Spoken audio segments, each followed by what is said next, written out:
क्या देश में लॉकडाउन लगने वाला है? प्रधानमंत्री नरेंद्र मोदी लगातार 2 दिन देशवासियों से बड़ी बड़ी अपीलें कर चुके हैं। पहले रविवार के दिन प्रधानमंत्री नरेंद्र मोदी अपील करते हैं कि आपको 1 साल तक सोना खरीदने से बचना चाहिए, 1 साल तक सोना ना खरीदें। इसके अलावा दूसरी जो बड़ी अपील होती है वो ये है कि आपको पेट्रोल और डीजल इसकी बचत करनी चाहिए।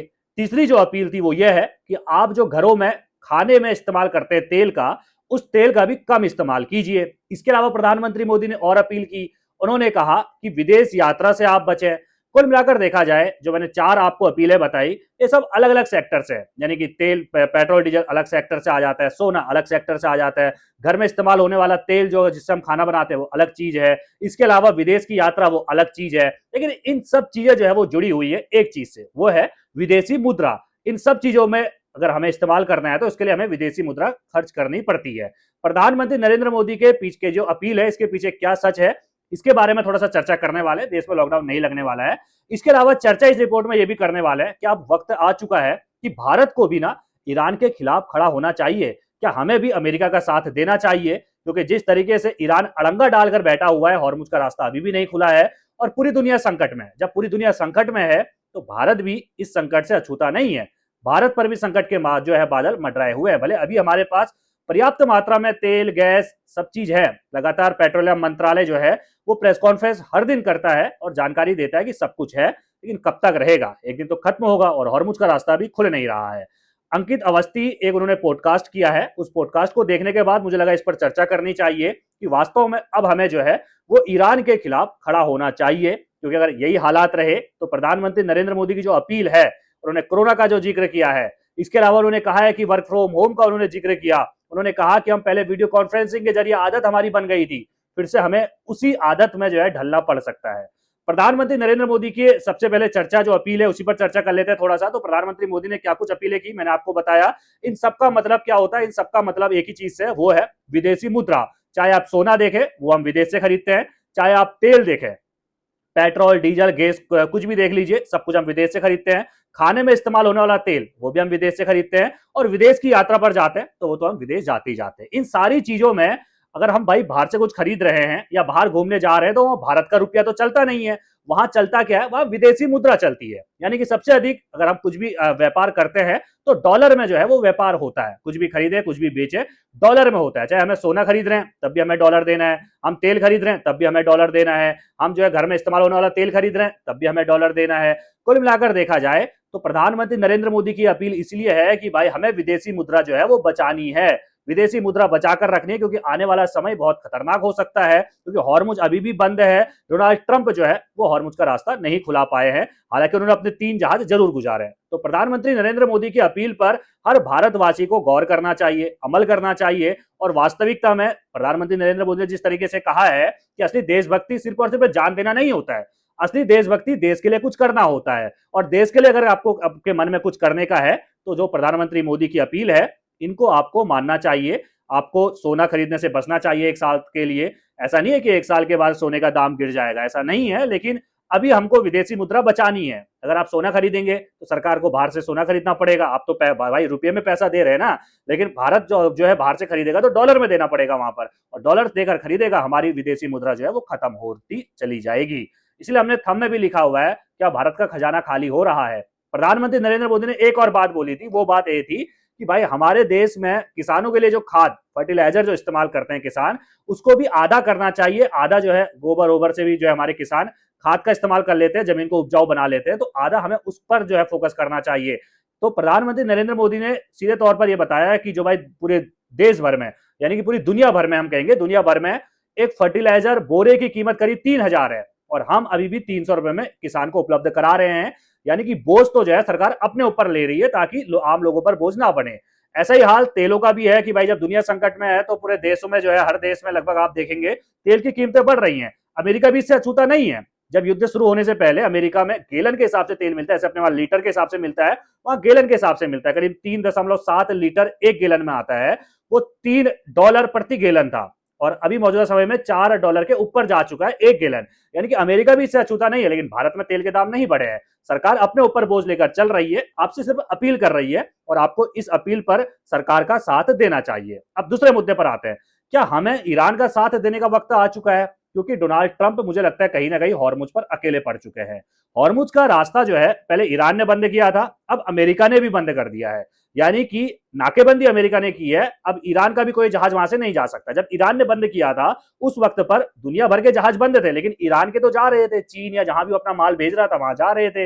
लेकिन अब जब अमेरिका ने नाकेबंदी करके रखी है तो ईरान का भी पूरा रास्ता बंद है, यानी कि ईरान भी अपना माल कुछ भी बाहर नहीं भेज सकता है। लेकिन डोनाल्ड ट्रंप की जो नाकेबंदी है वो हॉर्मुज से बहुत पीछे है, यानी कि वो हॉर्मुज के रास्ते अंदर जा ही नहीं पा रहे हैं।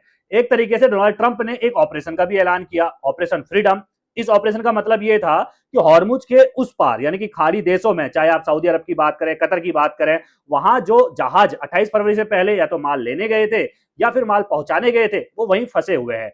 ऑपरेशन फ्रीडम के जरिए डोनाल्ड ट्रंप ये चाहते थे कि उन जहाजों को बाहर निकाला जाए, यानी कि जो जहाज वहां फंसे हुए हैं, करीब 100-200 जहाज वहां फंसे हुए हैं, पूरी दुनिया के जहाज वहां फंसे हुए हैं, भारत के भी 13 जहाज अभी वहां फंसे हुए हैं, 10 भारत निकाल के ले आए युद्ध के बाद से। ये सरकार ने जो अपडेट सोमवार के दिन ही दिया है कि 10 जहाज हमारे आ चुके हैं, 13 भी हमारे भी फंसे हुए हैं।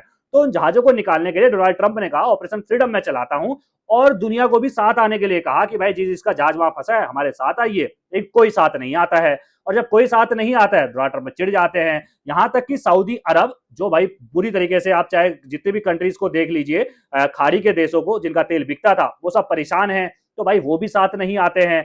डोनाल्ड ट्रंप खुद जो है ऑपरेशन फ्रीडम अपना चलाते हैं, 3 अपने जहाज हॉर्मुज के रास्ते से गुजारते हैं। जैसे जमीन में चलने वाले टैंक होते हैं ना, ऐसी पानी में चलने वाले 3 जहाजों को ले जाते हैं। और ईरान की जो भौगोलिक परिस्थितियां है हॉर्मुज के, वहां पर बंकर उसने बना रखे हैं, जंगल मतलब ऊंचे ऊंचे पहाड़ हैं, तो उन जगहों पर वो छिपकर जो है हमला करता है। ऐसा नहीं कि जब अमेरिका जहाज लेके हमला नहीं किया गया, लेकिन मैंने बताया कि आधुनिक हथियारों से लैस ये तीनों जहाज थे। ये तीनों जहाज फायरिंग करते हुए हॉर्मुज को पार करके चले गए, और जब पार करके चले गए तो दुनिया ने माना कि वास्तव में अमेरिका कर सकता है। जिस तरीके से अमेरिका ने अपने पायलटों को ईरान से बचाकर निकाल लिया था, वैसे ही अपने 3 जहाजों को लंबे समय के बाद, जब से युद्ध चल रहा है उसके बाद, अब जाकर ट्रंप ने अपने 3 आधुनिक बिल्कुल मतलब हथियारों से लैस जहाजों को हॉर्मुज के रास्ते से गुजारा है।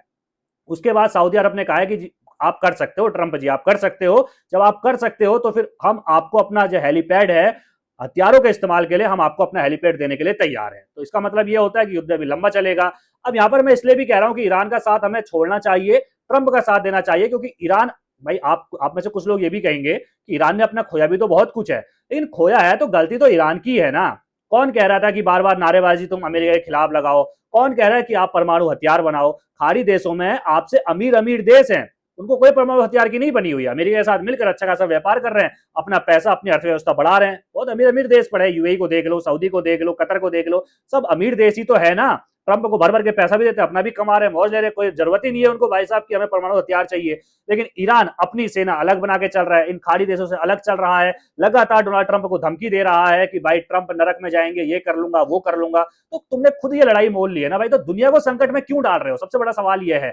भारत, मैं खुद भारत का उदाहरण देकर आपको ये चीज क्लियर करना चाहता हूं कि भारत ईरान को तो गाली नहीं दे रहा है, भारत ने अमेरिका को भी गाली नहीं दी, लेकिन परेशान कौन हो रहा है? भारतीय नागरिक परेशान हो रहा है। आपने खुद उनसे लड़ाई मोल ली है, तो आप उनसे खुद लड़िए ना। क्यों दुनिया को आपने संकट में डाल के रखा हुआ है? पूरे जो है जहाज वहां फंसे पड़े हैं, दुनिया संकट में पड़ी हुई है। कुल मिलाकर देखा जाए हॉर्मुज से करीब पूरी दुनिया का जितना भी तेल आता है, करीब 20% अकेले हॉर्मुज के रास्ते से आता है, और भारत तो वहां से भाई लेता ही लेता है तेल गैस सब कुछ। ये सोचिए कतर से हम अपनी जितनी भी जरूरत है उसका 40% जो गैस है हम कतर से खरीदते थे, अब सब कुछ तो बंद पड़ा हुआ है। तो इसीलिए मैं कह रहा हूं कि अब दुनिया को जरूरी हो गया है कि भाई साहब आप जो है ना वो ईरान के खिलाफ और ट्रंप के साथ आइए, हॉर्मुज का रास्ता खुलवाइए। और बस यही मुझे लगता है भाई, अभी ईरान के पास जो है छोटे मोटे कंकड़ पत्थर वाले वो मिसाइलें हैं, उसी से उसने जो है पूरा हॉर्मुज पे जो है कब्जा करके रखा हुआ है, एक तरीके से पूरी दुनिया पर कब्जा करके रखा हुआ है। मान लीजिए कल के दिन ईरान के पास परमाणु हथियार आ जाता है, फिर तो भाई वो अपनी मनमर्जी करेगा भाई, जिससे जितना एक जहाज से जितना वसूलना उतना वसूलेगा। सिंपल सी बात है ना। हम मानते हैं कि ईरान ने अपना बहुत कुछ खोया है, लेकिन खोया भी तो अपनी गलती से ही है ना। और भी तो खाड़ी देश हैं, आपसे अमीर अमीर देश हैं, उन्होंने तो कुछ नहीं खोया, मस्त खा रहे हैं, पी रहे हैं, मौज कर रहे हैं, ट्रंप के साथ मिलकर काम कर रहे हैं। पूरी दुनिया में तेल की कीमतें भी देखो उतना उछाल नहीं मार रही हैं, लेकिन आप अलग चल रहे हैं। तो आपकी अपनी लड़ाई है, आप लड़िए, दुनिया को संकट में मत डालिए। अब दूसरी तरफ यूएन में जो है करीब 60 देशों ने जो कहा है भाई हॉर्मुज का रास्ता खुलवाइए, लेकिन यहाँ पर रूस और जो चीन है वो लंगर डालकर बैठे हुए हैं, क्योंकि जब तक सारे देश नहीं मानेंगे, 5 देश शायद यूएन में हैं जो परमानेंट मेंबर हैं, 5 के 5 देश एक सुर में नहीं कहेंगे। एक ने भी अगर वीटो का इस्तेमाल कर दिया यानी कि रोक लगा दी तो वो रुक जाता है। 2 देश यहाँ पर देखिए, चीन और रूस जो है वो रोक लगा कर रखे हुए हैं। उनका कहना है कि अमेरिका ये माने कि भाई हमने ईरान पर हमला किया और हॉर्मुज का रास्ता बंद है और इस वजह से जो है हम हॉर्मुज खुलवाने के लिए यहाँ पर अपील कर रहे हैं। अमेरिका की हार एक तरीके से जो है रूस और चीन चाहते हैं कि अमेरिका की हार वो स्वीकार करे, इसीलिए जो है हम इस पर जो है वीटो नहीं लगाएंगे, यानी कि इस पर रोक नहीं लगाएंगे। कुल मिलाकर देखा जाए दुनिया संकट में है, प्रधानमंत्री नरेंद्र मोदी की अपील पर आपको ध्यान देना चाहिए और भाई आने वाला समय और ज्यादा मुश्किल हो सकता है। आप किसे देखते हैं इस पूरी रिपोर्ट को, अपनी राय कमेंट में रखना ना भूलेगा। सभी खबरों को पहले पाने के लिए बेल आइकन दबाना बिल्कुल ना भूलेगा। नमस्कार।